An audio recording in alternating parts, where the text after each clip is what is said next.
Bonjour à toutes, bonjour à tous. Aujourd'hui, on va traiter l'exercice 23, chimie. On commence. Alors voilà l'exercice. Donc il s'agit d'un conservateur alimentaire qui est l'acide propanoïque. Donc l'acide propanoïque, qui est aussi appelé acide propionique, est un conservateur.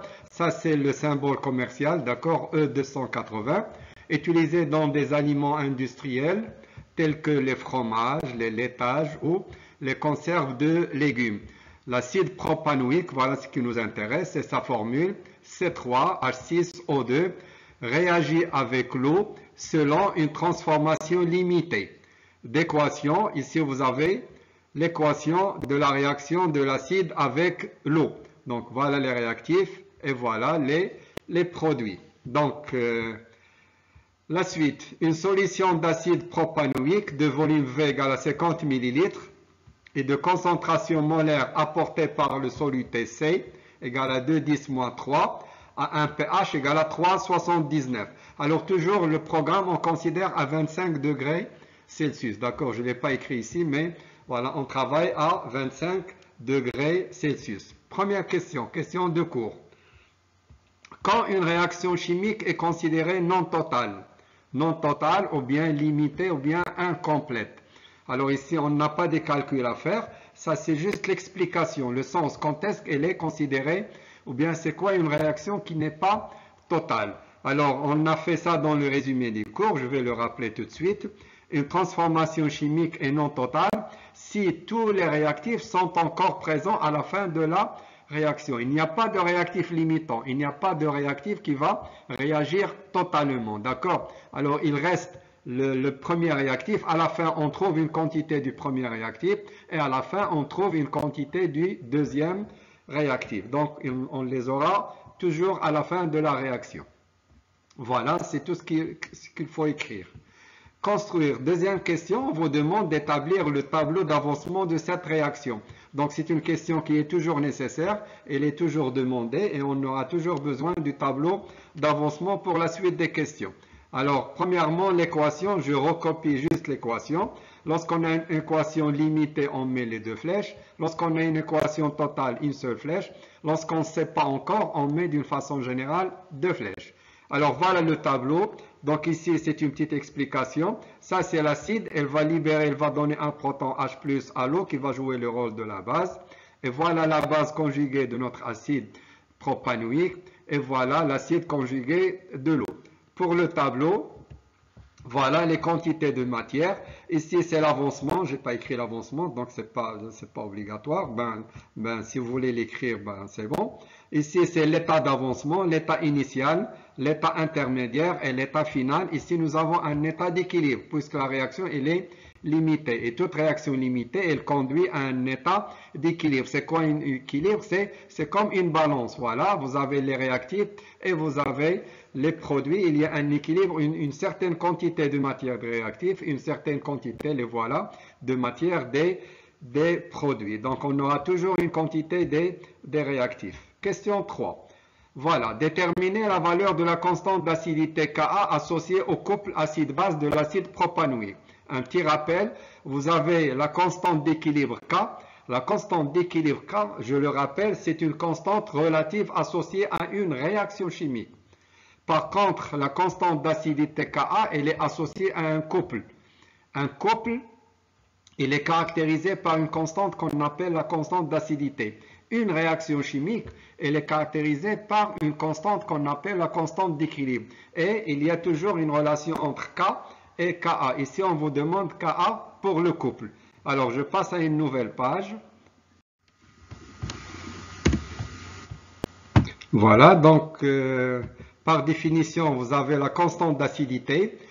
Lorsqu'on veut écrire l'expression de la constante d'acidité, on ne regarde pas l'équation. Ce n'est pas une constante qui correspond à l'équation, c'est une constante qui correspond à un couple. Et par définition, c'est toujours la concentration de H3+, fois la concentration de la base sur la concentration de l'acide. Il ne faut pas la changer, d'accord? Parfois, ça coïncide avec l'équation, parfois, ça ne coïncide pas avec l'équation.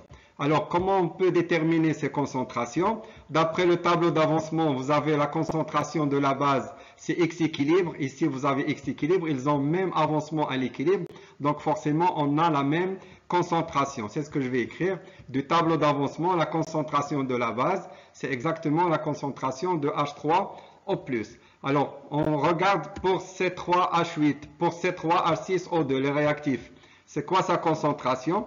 D'après le tableau, c'est quoi la quantité de matière du réactif? CV moins X équilibre sur V pour avoir une concentration. CV sur V, ça donne C.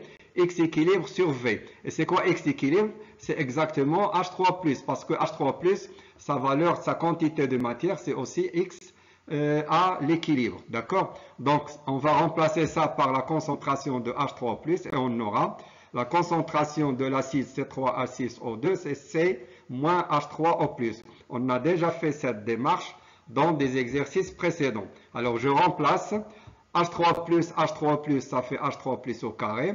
Et pour l'acide, ça fait C moins H3O+. Nous, on n'a pas H3+ dans l'exercice, on a le pH. Donc, on va passer de H3+ au pH.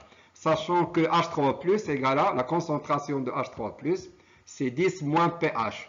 10 moins pH au carré, ça fait 10 moins 2 pH. Sur C moins, de même aussi pour la concentration des ions hydronium, ça fait 10 puissance moins pH. Et on passe à l'application numérique. Vous avez le pH égal à 3,79, la concentration de 10 moins 3. Si vous faites les calculs, vous trouvez 1,4 10 moins 5, sans unité. Même si dans l'apparence, vous avez ici une unité. Les constantes K et Ka, on les prend sans unité. Question 4 et la dernière question. Je reviens à l'exercice. Voilà. Quelle est l'espèce prédominante dans la solution étudiée? Alors, lorsqu'on parle des espèces prédominantes, ça veut dire soit la forme acide, c'est-à-dire est-ce que c'est l'acide qui prédomine, ou bien la forme basique, c'est-à-dire est-ce que c'est la base qui prédomine, c'est-à-dire qui se trouve à une quantité supérieure par rapport à l'autre. Alors, on va justifier notre réponse. Pour cela, on a besoin d'une comparaison. Si vous connaissez ça, c'est le cours, il faut connaître votre cours.